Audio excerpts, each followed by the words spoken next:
been very badly hit from the pandemic. I'll talk a little bit about that later because it has to do in some areas with what the Sustainable Development Goals are looking to accomplish. So I would then ask Veronica to move on to the next slide after the translation. Buenos días, espero que todos ustedes estén bien, al igual que sus seres queridos, en estos tiempos extraordinarios en los que enfrentamos una pandemia. Yo estoy actualmente en Nueva York, donde la pandemia está afectando de forma muy fuerte, y voy a hablar un poco más al respecto, porque tiene también relación con alcanzar y poder desarrollar los objetivos de desarrollo sostenible. I'll begin also by saying, forgive me for moving my head back and forth. I have my English version in front of me where the camera is and the Spanish version to the right. So I may look occasionally to the right just to make sure that I'm on the same page that Veronica is. What I would suggest now, I'll comment on this. The Sustainable Development Goal 17, one of a total of 17 Sustainable Development Goals. We'll go over the other ones a little bit later. And it's quite ambitious. And as you can see at the top of the screen, the primary overarching thrust is to strengthen the means of implementation and revitalize the global partnership for sustainable development. And by revitalizing, it means, of course, that the global partnership for sustainable development has been around for a long time. You know, as far back as the original Earth Summit in 1992, and even prior to that, a number of international fora that began to focus on the idea of sustainability. What I'm going to suggest then is that Veronica scroll through the next 3 slides so that it let the participants read them quickly. Just to give an idea of just how complex Goal 17 is and what it hopes to achieve. It's actually quite overwhelming. And I'll talk about that after we get to slide number 6. I'll expand on that. Les voy a pedir que me disculpen si estoy moviendo mi cabeza para todos lados, es porque tengo la presentación en español y la presentación en inglés, solo para asegurarme de que vamos al mismo tiempo con las dos presentaciones. El día de hoy les voy a hablar de los ODS, como ya saben, son 17 en total, son un proyecto muy ambicioso. En específico, les voy a hablar del ODS 17, que busca revitalizar la Alianza del Desarrollo Sostenible. ¿Por qué revitalizarla? Porque esta alianza existe ya desde hace mucho tiempo, pero ahora es que se quiere revitalizar, como bien dicen, se quiere dar de nuevo un énfasis a ella, porque es cuando más lo necesitamos. Ahora le pido a Verónica que muestre las primeras 3 diapositivas para que las puedan leer y para que tengan también una idea de lo que es este ODS en particular, que abarca muchísimos temas, como pueden ver en la presentación, y luego vamos a la diapositiva número 6 para continuar con la presentación. Thank you, Daniela. And by comprehensive, of course, I mean not just targets and aspirations for national governments, but for integration of all of the interlinkages of the Sustainable Development Goals, as you see on your screen now. 17 goals, 16 of which are quite specific, all of which have underlying targets and goals within them. I'm not going to go over them other than to say that the interlinkage is one of the most important aspects of it. Because if you take just one example, if we look at number 9, industry, innovation, infrastructure, you think about how that is related to clean water and sanitation and energy. You know, without clean water for industry, without energy of some kind, especially renewable clean energy, in the future, industry can't thrive. Without industry thriving, there are no jobs, which gets it links with number 8. Jobs, of course, need to be available to everyone. So gender equality, reduced inequalities. We then get on to the bigger picture of communities. So you get the picture. It all begins to come together. Yet they are very big goals. For instance, I'm just looking back at my slides under the targets of finance. There's the talk about developed countries providing the overseas development aid of 0.7% of their GDPs. Talking about assisting the developed countries. We talk about technology in terms of sharing technology between the wealthy North and the more technologically needy South. We talk about capacity building, giving all stakeholders the ability to be involved in these processes, because we emphasize it is about partnerships. It is about bringing together all of society. If you think back to the 1992 Original Earth Summit and the Agenda 21, where the major groups, 9 major groups, were identified. And those 9 major groups, I won't go through all of them. Those of you who know Agenda 21, you can look it up. I always forget, there's 9 of them. I always leave 1 or 2 out, just don't always remember them all. But the idea is that all of society coming together to understand the challenges, identify potential solutions, and work together to solve them, because governments alone cannot solve these. And that is probably another one of the major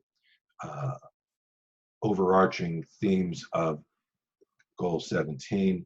It's the partnerships that all of society with government bring together, especially bringing in the private sector where finance lies other than with government, because government can't do these things alone. Now, I'll ask Veronica now to go to slide number 7.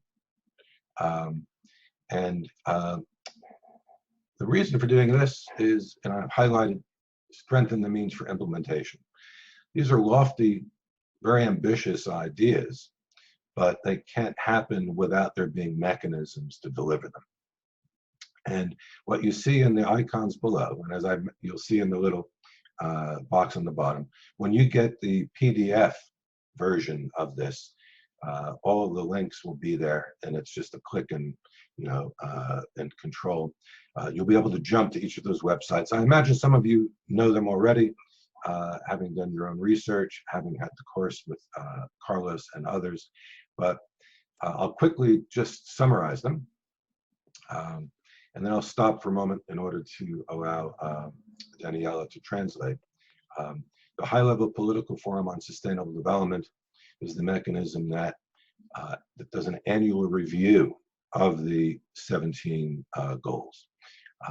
The event happens every year. This year, it's going to be almost entirely virtual because of the pandemic. Normally, there are thousands of people at the United Nations from all over the world at the ministerial level, and everybody down below that, including the very broad NGO community. One of the troubling things about the pandemic and the fact that NGOs will not be able to physically be at the event is that means there isn't going to be the networking and the face-to-face meetings that help to build these partnerships. The next is Financing for Development Forum. That too was the physical face-to-face meeting was canceled this year. It was last month. It was all done by governments and international intergovernmental organizations, World Bank, United Nations Environment Program, United Nations Development Program. No NGOs were involved other than really to contribute to it or to watch it online. That is the forum that looks at solutions to financing sustainable development, because again, with all these ideas, wonderful as they are, if there isn't either government, private sector, or other combinations of funding to move things forward. We'll talk about one of those things in a moment, about renewable energy. It just doesn't happen, regardless of how good the idea might be. The STI Forum, which is every either May or June, was canceled altogether this year because of the pandemic and will not occur again until next spring, 2021. That is a forum where similar groups of people come together, in this case, energy ministers, finance ministers, technology ministers, everything to do with the scientific community.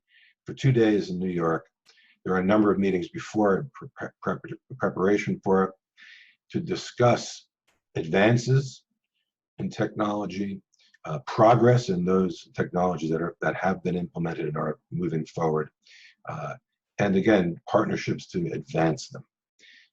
One of those partnerships, and we'll talk about that in just a moment, if you look to the right, Small Island Developing States Partnership Framework.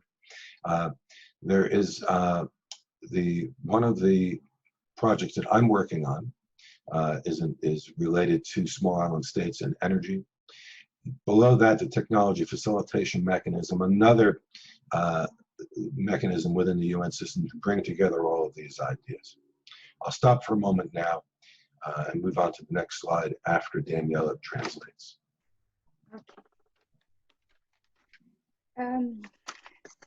Entonces, como Sorry, I gave you pueden ver, too much. many information. Como pueden ver, cada objetivo tiene metas específicas que deben ser llevadas a cabo por los gobiernos de cada país. Sin embargo, es trabajo de todas las sociedades. Es un trabajo integrado, el del desarrollo sostenible. Vero, ¿puedes volver atrás un poquito? Gracias.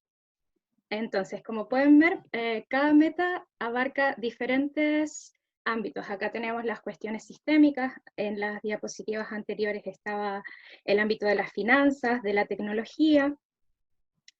Entonces, como pueden ver, este ODS en específico está interrelacionado con todos los ODS. Esa es la gracia de los Objetivos de Desarrollo Sostenible. Un ejemplo muy concreto en el que podemos ver esto es, por ejemplo, si tomamos el ODS 9, que es de industria e innovación, si no tenemos, por ejemplo, agua limpia, no podemos hacer que funcione adecuadamente la industria y el área de la innovación. Si no funciona adecuadamente, tampoco podemos obtener, por ejemplo, energías limpias. Y así habría una falla en las industrias. Si hay falla en las industrias, tenemos menos oportunidades de trabajo, lo que afecta directamente al objetivo número 8. Esto genera un descenso en la calidad de vida de las sociedades, lo que afecta directamente a las comunidades.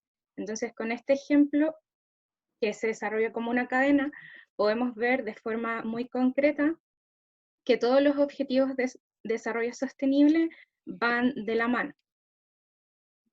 En específico, en el área de las finanzas de este ODS 17, encontramos programas como, por ejemplo, para que los países desarrollados otorguen cierto porcentaje de su Producto Interno Bruto para ayudar a los países en vías de desarrollo.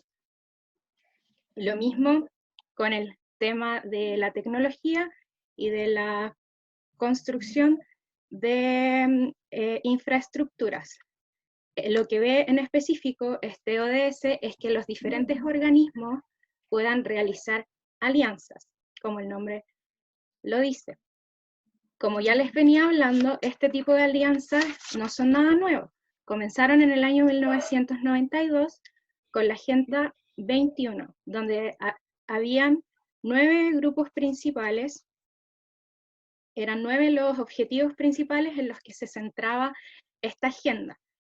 Y su principal lema era que si la sociedad se une, podrían alcanzar estos objetivos, ya que no es tarea exclusiva de los gobiernos. también debe actuar la sociedad y también el sector privado para, por ejemplo, poder financiar todo este tipo de iniciativas. En eso específicamente es lo que se centra el objetivo 17, en este trabajo en conjunto de todos los sectores de la sociedad. Luego, en la diapositiva 7, tenemos que para la implementación de estos objetivos existen diferentes ideas y mecanismos para fortalecer los medios de implementación del ODS 17. Entonces, cuando ustedes puedan tener esta presentación en PDF, van a poder ver que cada uno de estos logos tiene el link directo para que puedan ir a las páginas oficiales de estos sitios. Tal vez algunos ya los conocen, tal vez otros no, pero ahora les voy a hacer un pequeño resumen sobre su función. Tenemos primero el Foro Político de Alto Nivel para el Desarrollo Sostenible, que se encarga de hacer una revisión de los 17 Objetivos de Desarrollo Sostenible, se encarga como de fiscalizarlos. Esto lo hacen a través de reuniones que se llevan a cabo cada año y que este año en particular se van a llevar a cabo de forma virtual, principalmente por causa de la pandemia. Este organismo en específico es de las Naciones Unidas y reúne a organismos gubernamentales y a ONGs. Las ONGs específicamente han sido fuertemente golpeadas por esta pandemia porque están impedidas de poder trabajar físicamente por causa del confinamiento. Luego tenemos otra iniciativa que es el Foro de Financiamiento para el Desarrollo. Este foro incluye nuevamente organismos gubernamentales, departamentos de las Naciones Unidas y también existen ONGs que están involucradas para poder acceder a esta información y de cierta forma fiscalizar. Este foro en específico se encarga de entregar soluciones para financiar el desarrollo sostenible, porque muchas veces pueden existir ideas maravillosas, pero esas ideas no se pueden llevar a cabo si no existe un financiamiento detrás. Por último, tenemos el Foro para la Ciencia, la Tecnología y la Innovación, que la Junta, la reunión de este año se canceló debido a la pandemia, se va a realizar el próximo año, el 2021. Este foro en específico reúne a ministros de energía, por ejemplo, de tecnología, de ciencias y a la comunidad científica en general, y su objetivo es que puedan discutir los avances científicos y tecnológicos en relación con los objetivos de desarrollo sostenibles. Personalmente, trabajo con ideas y mecanismos para poder llevar esto a cabo a través de las Naciones Unidas, como ya les comentaban en mi presentación, y de eso voy a hablar más detalladamente a continuación. Thank you, Daniela. I presume you're finished. If I can then ask to move to slide 8, please. What I was asked, in addition to talking about SDG 17, to talk about how I've been involved with it, or my organization has been involved with it in one way or another.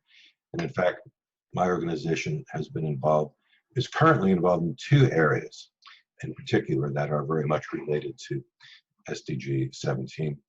The first, as you can see in the highlighted section, 17.7, promoting the development, transfer, dissemination, and diffusion of environmentally sound technologies to developing countries on favorable terms.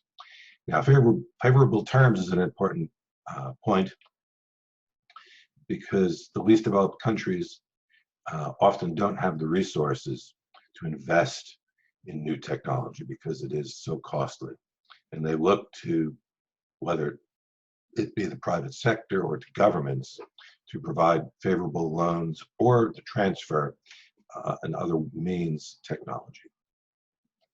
I'll let Daniela translate that, and then we'll move on to the next slide afterwards.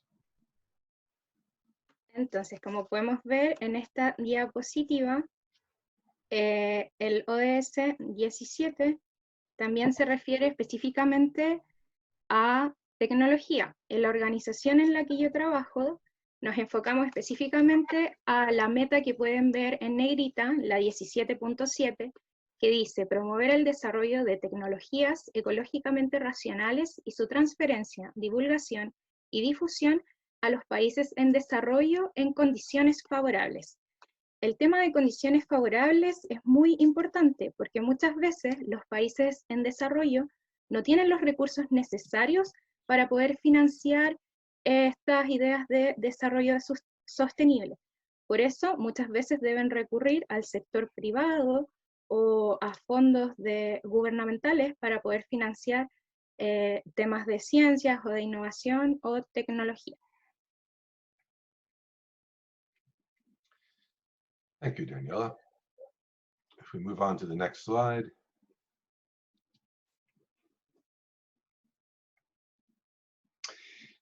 The Global Partnership for Ocean Wave Energy Technology is a multi-stakeholder sustainable development partnership which is being developed by Stakeholder Forum with a private company that has developed a wave energy technology that can convert ocean wave energy to electricity at utility level. That's an important point because most wave energy conversion technology, as it's known, is not capable of producing utility level power, and that is the sort of level that you get from a power plant or from a wind farm or from a very large solar array. In this image, you see an island because it's the small island states that we've been focusing on, because the small island states are so dependent on fossil fuels to be imported from other parts of the world. And on some small island states, the cost of energy is 7 times what it is, for instance, here in the United States where I live, which has about, I think, some of the lowest cost of energy in the world. Where I am, the cost per kilowatt hour is about 12 to 13 cents. In the Solomon Islands, I believe it's 99 cents. And that's about a 7-time differential. The idea is to bring a more affordable power. And of course, that starts getting back to the idea of equity. Why should other parts of the world pay so much more for energy when the wealthier developed world pays so little for energy? Daniela, why don't you translate that, and I'll have a few more things to say about this. Okay. Entonces, acá tenemos la Alianza Mundial para la Tecnología de la Energía de las Olas. Consiste en un proyecto que genera electricidad de las olas del mar. En la imagen pueden ver una isla, porque este proyecto se enfoca principalmente en los estados pequeños. ¿Por qué? Porque ellos principalmente dependen de los combustibles fósiles importados desde otros lugares del mundo para poder funcionar. Esto hace que el costo de la energía en ese tipo de lugares cueste hasta 7 veces más que lo que cuesta acá, por ejemplo, en el área cercana a las Naciones Unidas, donde cuesta alrededor de 12 a 15 centavos. Entonces, lo que busca este proyecto de conversor de energía es poder crear una fuente energética mucho más económica, mucho más rentable para los estados, y que así también contribuyamos al ODS de la equidad. Thank you. Now, the term sustainable energy triad in the image is deliberate because in the meetings that I've had with representatives from island states and the teams at the United Nations and other intergovernmental bodies working on renewable energy, it's come to be agreed now that wind power and solar power alone will not be sufficient for small island states to meet their sustainable energy goals by the year 2030. So they've all acknowledged they need to turn to the sea. And turning to the sea is logical in that they're all surrounded by the greatest natural resource, in the world, the ocean. However, the technology to date to convert ocean waves to electricity hasn't been effective because of some limitations. The importance of this in terms of partnerships and what it will do for integrating the goals are illustrated by the Sustainable Development Goals at the bottom of this slide. Because by bringing a new technology to small island states, it will be a job creator, skilled, well-paid jobs. It will, of course, by increasing renewables at small island states, it will reduce the cost of energy. It will allow for cleaner air, cleaner water, better quality health because of cleaner air. Also, excess energy that could be created beyond what the needs of the typical household might be will be then available for industry, but also available for things such as desalination of water for water-stressed states. And the desalination of water also then creates fresh water that can be used for agriculture and industry, which otherwise might be stunted because of the lack of fresh water on an island state. Daniela, I'll stop there before I move on to the next slide. Okay, thank you very much. Entonces, acá en la imagen podemos ver la triada de la energía sostenible. En reuniones me he podido juntar con representantes de los estados que son islas, con también personal de las Naciones Unidas, y hemos podido concluir que las fuentes de poder que se utilizan en las islas no son eficientes. Y como tenemos en la Agenda 2030 el objetivo de que logremos una energía sostenible para ese año, pensamos que podíamos utilizar el mar. El océano, como sabemos, es el recurso natural más grande que existe en el mundo, y por la ubicación geográfica de las islas, es una buena idea utilizarlo. Sin embargo, existen algunas limitaciones, como son estados muy pequeños, quizás carecen de recursos o carecen de los materiales o de la maquinaria necesaria para poder llevar a cabo este tipo de iniciativas. Por eso es que son tan importantes las alianzas para poder lograr este tipo de proyectos. Entonces, ahí ustedes abajo, en la diapositiva, pueden observar los ODS específicos que se interrelacionan con esta iniciativa. Tenemos que la generación de energía a través del mar va a crear muchas posiciones de trabajo, va a reducir el costo de las energías. Como ya no se utilizarían los combustibles fósiles, podríamos acceder a aire y agua muchísimos más limpios, lo que generaría una mejor calidad de vida en general para la comunidad de esa isla. También, con este proyecto, se buscaría desalinizar el agua. Con este procedimiento en específico, podemos conseguir agua fresca que se puede utilizar, por ejemplo, para el sector agrícola o para las industrias, que podemos ver que muchas veces las islas en específico tienen una falta de agua fresca para consumo o para poder utilizar en los sectores productivos. Thank you, Daniela. Just to make one more comment about the slide that's up on the screen, of course, the idea here is about partnership. It's about bringing together government, technology, academia, industry to come together and develop solutions like this for the betterment of society. Entonces, antes de que pasemos a la siguiente diapositiva, me gustaría hacer énfasis en el objetivo de este ODS en particular, que es que el gobierno, la tecnología, el sector académico y las industrias se unan para poder llevar a cabo proyectos como el de este ejemplo. And of course, the economy and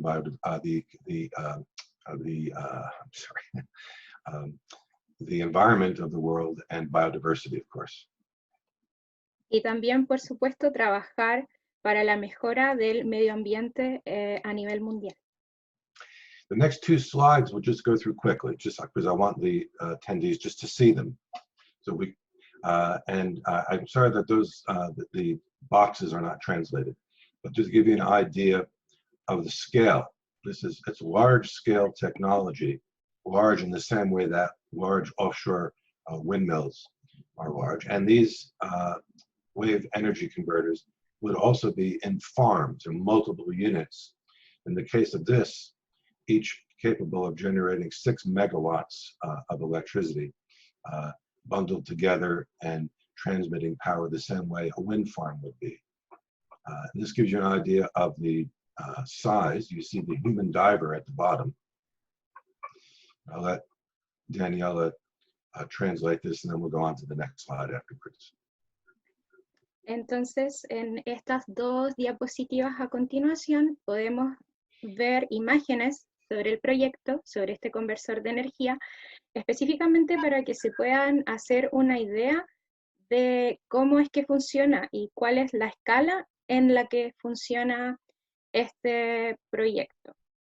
Tenemos que produce alrededor de 6 megawatts y aquí pueden ver el tamaño. Tenemos, bueno, entre paréntesis pueden ver las medidas en metros, son las nuestras, para que se haga más o menos una idea de cuál es el espacio que abarca. The next slide just shows you how it works. If the animation, yeah, just that's it. Good. This is a very quick video. This technology, because of the way in which the body of water hits the platform underwater and interacts with the platform above, causes the wave height to double. And by the wave height doubling, this effectively allows this technology to produce 10 times more electricity than the typical wave energy conversion technology. And because of doubling the height of the waves, this technology in the right location with the right wave frequency can generate electricity for up to 80 to 90% of the time of the day. And that is compared to wind, which is effective for perhaps 40 to 50% of the day, and solar power, which is effective for perhaps 30 to 45% of the day.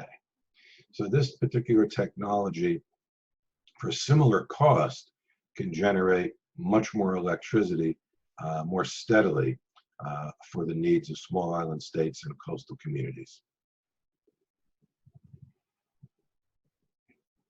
En esta diapositiva tenemos en específico un pequeño video para que puedan ver cómo es que funciona. Tenemos que la plataforma está bajo el agua y ahí las olas al chocar generan electricidad. Esta electricidad en específico es hasta 10 veces más eficiente que la generada por un sistema eléctrico típico. Si se lleva a cabo de la forma óptima este proceso, puede ser que genere de 80 a 90% de electricidad en el día, o sea, el 80 a 90% del suministro eléctrico total diario.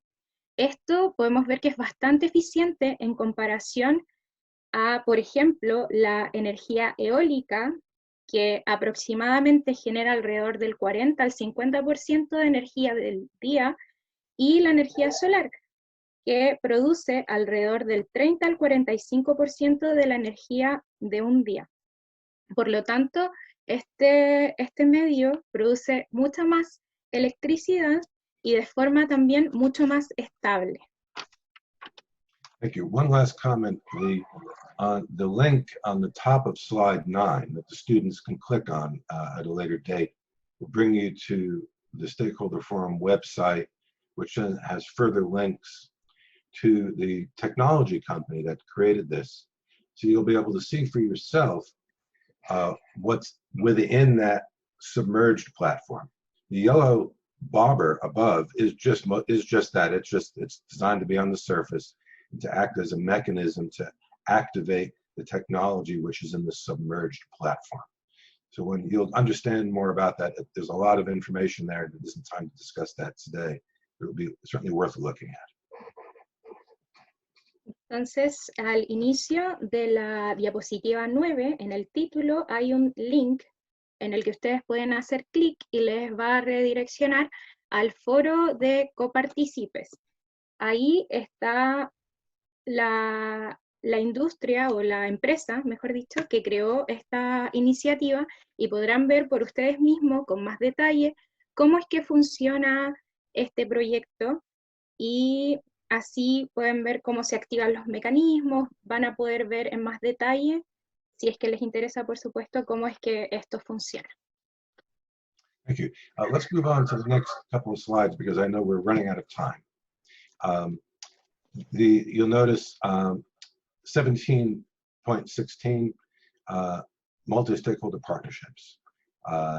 One of the important facts that have come out of the past 4 years of the high-level political forum since the adoption of the SDGs is that civil society and major groups and basically society in general is not yet as well integrated into these assessment and decision-making processes as they should be.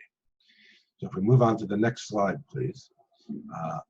A partnership which has been created, the Global Forum for National SDG Advisory Bodies, was established as a partnership between the German Council for Sustainable Development, which you see there on the bottom left, the Finnish Commission on Sustainable Development, the United Nations Department of Environment, the United Nations Department of Economic and Social Affairs, and my organization, Stakeholder Forum.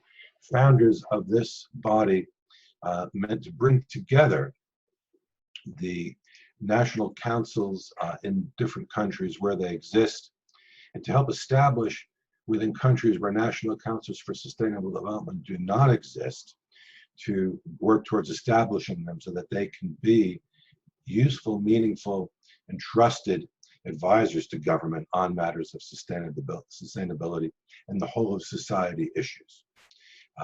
I won't spend more time on this. There's a link in there for the students to look at.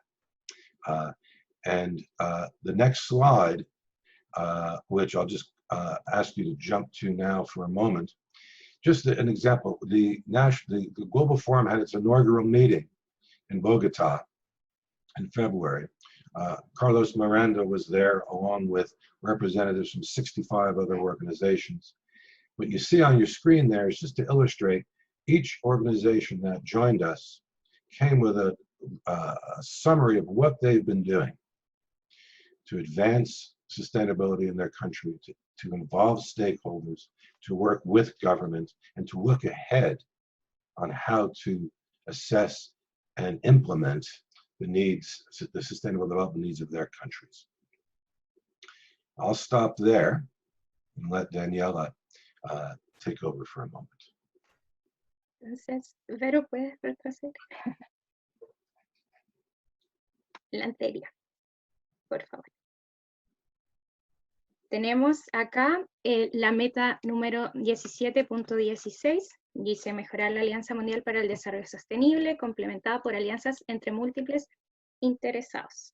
Siguiente, por favor. Bajo esta meta en específico, tenemos que en los últimos 4 años, el Foro Político de Alto Nivel para el Desarrollo Sostenible creó un avance considerable en cómo la sociedad y los gobiernos han estado avanzando en relación a los objetivos de desarrollo sostenible, pero también diagnosticaron que aún no están tan bien integrados. A raíz de ese diagnóstico es que se creó una alianza entre los distintos organismos que podemos ver en la siguiente diapositiva, por favor. El Consejo Alemán, la Comisión para el Desarrollo Sostenible, el Organismo de Medio Ambiente de las Naciones Unidas y el Foro de Copartícipes, que es la empresa en la que trabajo. Con esta alianza hemos podido demostrar que es útil y que es significativo poder avanzar hacia la sustentabilidad. Próxima, por favor. Y acá lo que podemos ver en la diapositiva donde estaban los diferentes pósters son iniciativas que se presentaron en el Foro Mundial que se realizó en Colombia, donde estuvo presente Carlos Miranda y muchas otras organizaciones alrededor del mundo, donde todos ellos mostraban cuáles han sido los avances que han hecho en relación al desarrollo sostenible, las alianzas que han realizado con gobierno, con el sector privado, entre otros, para poder avanzar en sus países en desarrollo sostenible. So what we have there are two real-world examples of how the international community, working with stakeholders of all kinds and governments, are moving towards implementing the Sustainable Development Goals in an integrated, interlinked way. Now, I'm sorry, we went over time here. I'll ask you to go to the next slide, please, which is just resources for the students to use. In particular, the document at the next to the bottom there, the Maximizing the Impact of Partnerships for the SDGs publication by the United Nations. Very good resource to better understand partnerships. With that, I'll finish. I'm sorry, I don't know if there's going to be time for questions, but I'm available to stay for as long as you need me to. Thank you also very much. Okay. Entonces, en esta presentación les mostré dos ejemplos sobre lo que está realizando la comunidad internacional en conjunto de gobiernos y el sector privado para poder avanzar en la implementación del ODS 17. Acá en la próxima diapositiva les dejo también algunos recursos muy buenos para poder averiguar sobre los objetivos de desarrollo sostenible, que en su mayoría dependen de las Naciones Unidas, pero también hay otro tipo de organizaciones, y les pido disculpas porque nos pasamos un poco del tiempo, no sé si va a haber espacio para poder responder preguntas, pero estoy disponible por el tiempo que ustedes necesiten. Muchas gracias. Dani, te mandé las preguntas para que las veas. Thank you very much, Char, for your presentation, for your time. It's really entertaining. Many questions came. Daniela will tell you the questions. Okay. So here we have the first one. It says, which are the spaces of incidence of the indigenous peoples in the high-level political forum on sustainable development and the STI Forum? Para que las personas sepan, preguntaron cuáles son los espacios que tienen los pueblos indígenas en organizaciones como el Foro Político de Alto Nivel para el Desarrollo Sostenible o el Foro de Ciencia, Tecnología e Innovación. Well, I suppose the best way to answer that is the high-level political forum, the STI forum. All of these mechanisms are meant through resolutions made by the United Nations to include stakeholders of all kinds, and of course, including indigenous people. And in fact, gosh, remind me if I believe one of the 9 major groups is indigenous people. I just always forget. And one example is, and Carlos can speak to this, when we were in Bogota in February, we had representatives from Guatemala who I think it was the Guatemala representatives who were indigenous people representing their constituents, and at the various forums in New York and around the world, indigenous people are often represented, but to be fair, I think they're underrepresented. And part of the purpose of the Global Forum for national SDG advisory bodies is to change that, is to bring in more grassroots and local people, and obviously indigenous people in various parts of the world, to be part of the process, part of the decision-making process. But it's still, a lot of work still needs to be done on that.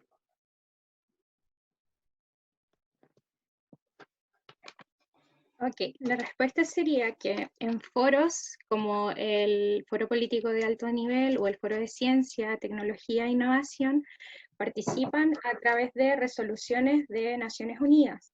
Y para poder llegar a estas resoluciones en específico, tenemos participantes y organismos de todo tipo, incluyendo los pueblos indígenas. Algunas diapositivas atrás les comenté sobre los 9 grupos principales en los que estaba enfocada la Agenda 21, y entre ellos los pueblos indígenas estaban incluidos. De hecho, en este foro en específico que se realizó en Colombia, en Bogotá, pueden corroborarlo con Carlos, habían algunos representantes de Guatemala, creo, que eran personas indígenas que estaban representando a su país.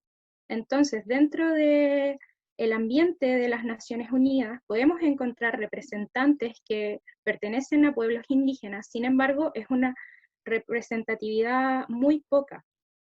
Y también el deseo de la Agenda 2030 es poder cambiar esto, por supuesto, y hacer que los pueblos indígenas sean parte de este proceso y tengan la representatividad que ellos se merecen.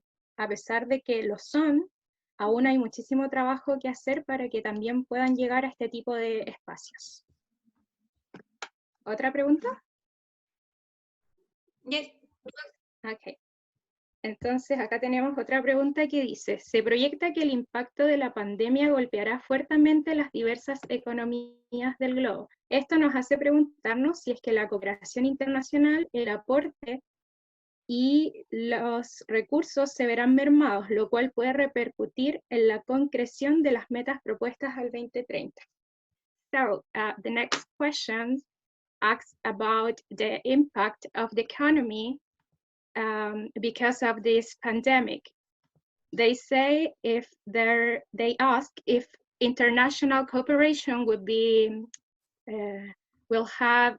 undermined because of this pandemic, if its resources will be lessened, or if it can have an impact in being actually able to fulfill the 2030 goals and specific targets. Well, to keep it brief, I have to say it's hard to imagine that there will not be a significant impact. And I think we could say that to some extent based on one recent event, and that was the events of 9/11 back in 2001. So much of the funding around the world began to focus on anti-terrorism, and there was therefore limited or a lack of resources for these very matters that are so important to us today. I don't know, obviously, I'm not a government representative, but I have been listening in over the past month on the various meetings that the United Nations has had around the pandemic and how it's going to affect, focusing on people, of course, and health and their well-being, but also on economic activity, jobs. The theme has been government should not allow this pandemic to derail the Sustainable Development Goals. However, governments are going to be under extreme pressure to feed people and house people and deal with job losses.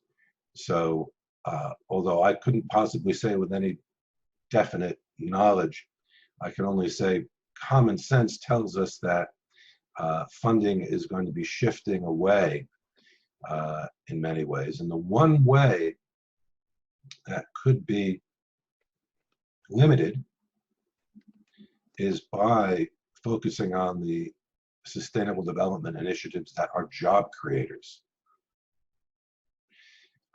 to help support economies that are going to be struggling because of loss of jobs in the service industry or agriculture or retail. How can we, by using the Sustainable Development Goals as a tool, facilitate the creation of new jobs that will improve the quality of our air, energy, water, and so on. That's going to be important. It's just a question of who will put the funding up to do that when they're being stressed by people with no homes, people with limited health options, and people with lost jobs. It's going to be we have a big challenge ahead of us, and we're only 10 or 12 weeks into this. Ok. Para responder esta pregunta en específico, podemos remontarnos al año 2001, en el que hubo una recesión debido al ataque terrorista que hubo. Los fondos, podemos ver que se comenzaron a centrar en evitar este tipo de ataques a nivel mundial. Sin embargo, esto no generó limitaciones al financiamiento de este tipo de iniciativas. Yo no soy un representante del gobierno, sin embargo, trabajo en las Naciones Unidas y he estado escuchando las reuniones que se han hecho en específico por causa de la pandemia, y no es desconocido para nadie que ha habido un gran impacto en las personas, en la salud, en la actividad económica y en los trabajos. Sin embargo, personalmente pienso que esto no va a retroceder el avance de los objetivos de desarrollo sostenible, sino que va a generar presión ante los gobiernos porque tienen población a la que alimentar, porque va a haber muchos trabajos que se perdieron. El sentido común dice que obviamente los fondos y el destino de los fondos van a cambiar, porque se van a centrar a poder cubrir esas necesidades. Entonces, de cierta forma, sí puede que haya un límite en el financiamiento de estos proyectos en específico, pero es también una oportunidad para poder crear trabajos que ayuden a mejorar las economías que en este momento están sufriendo por la pérdida de trabajo o porque la agricultura no está siendo productiva.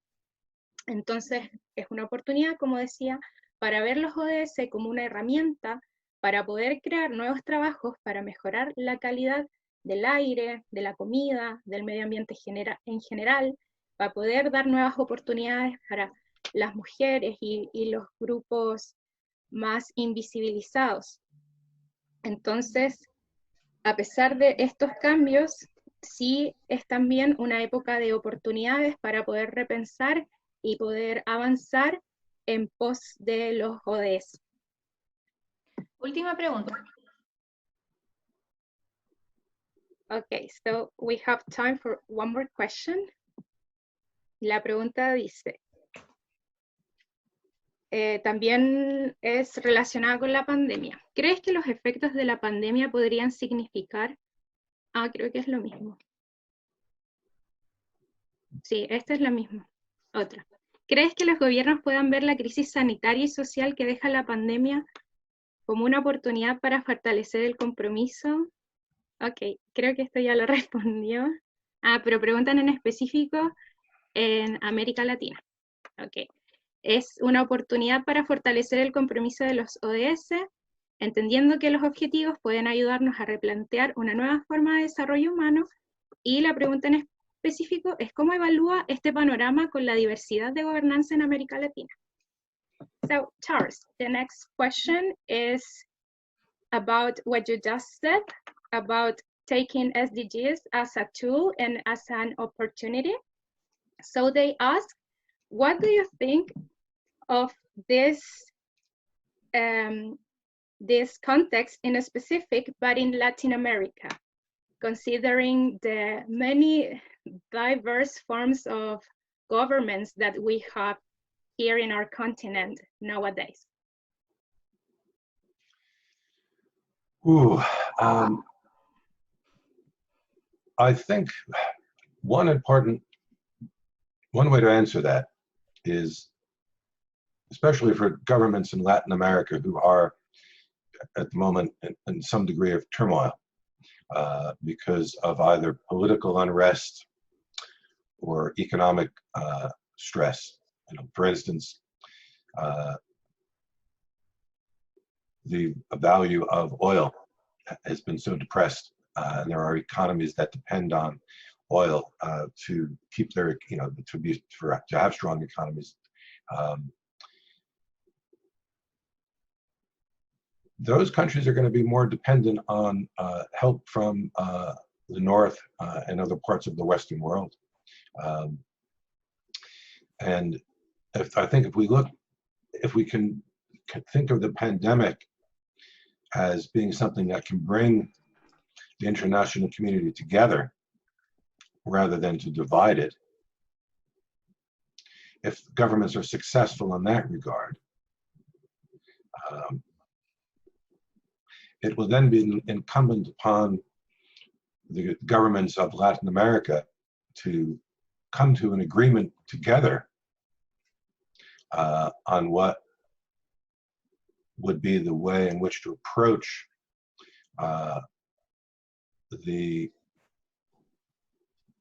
northern North America and Northern Europe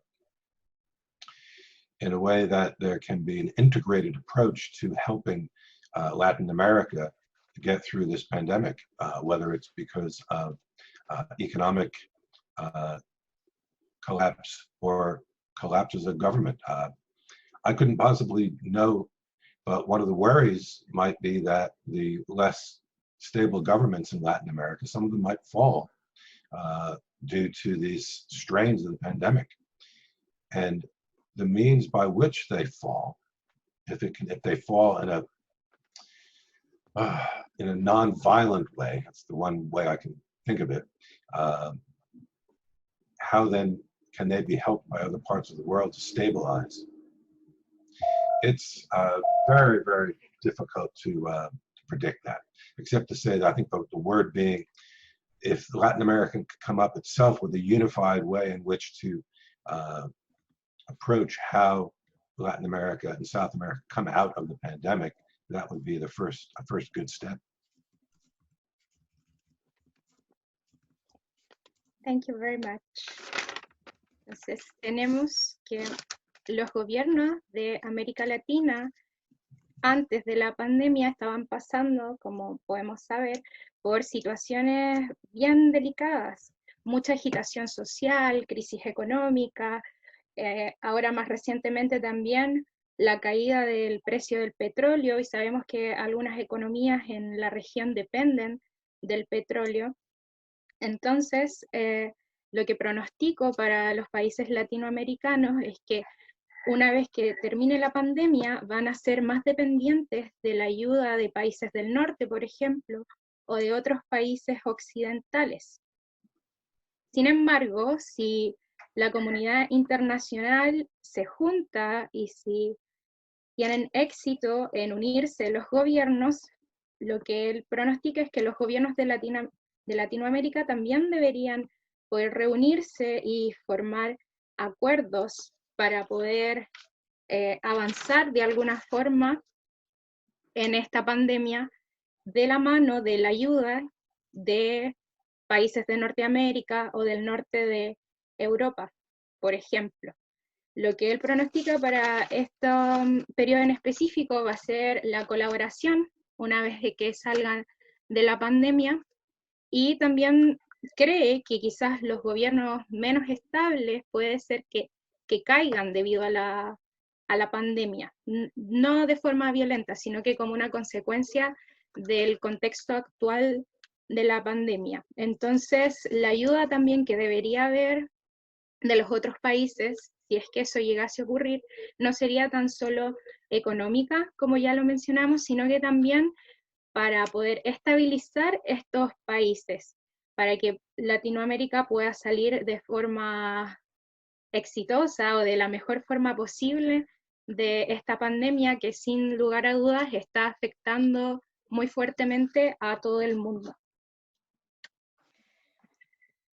Bueno, entonces con eso finalizamos. Thank you very much, Charles. That is the last question. Thank you for your time. I enjoyed your presentation. I hope you too. Thank you. Thank you all very much, and best wishes and good health. And of course, if there are any questions, you've got my email address. Either you as the organizers or the students directly are welcome to reach out to me. Thank you and best wishes to all. Best wishes. Muchas gracias y mis mejores deseos para todos ustedes. Espero que tengan buena salud, ustedes y sus familias, sus seres queridos, y que puedan salir bien de este periodo difícil. Ahí en la presentación al final estaba mi contacto, pueden contactarme sin ningún problema, ustedes directamente o a través del equipo de organización en caso de que tengan dudas o de que quieran profundizar más en este tema. Muchas gracias, mis mejores deseos y que estén muy bien.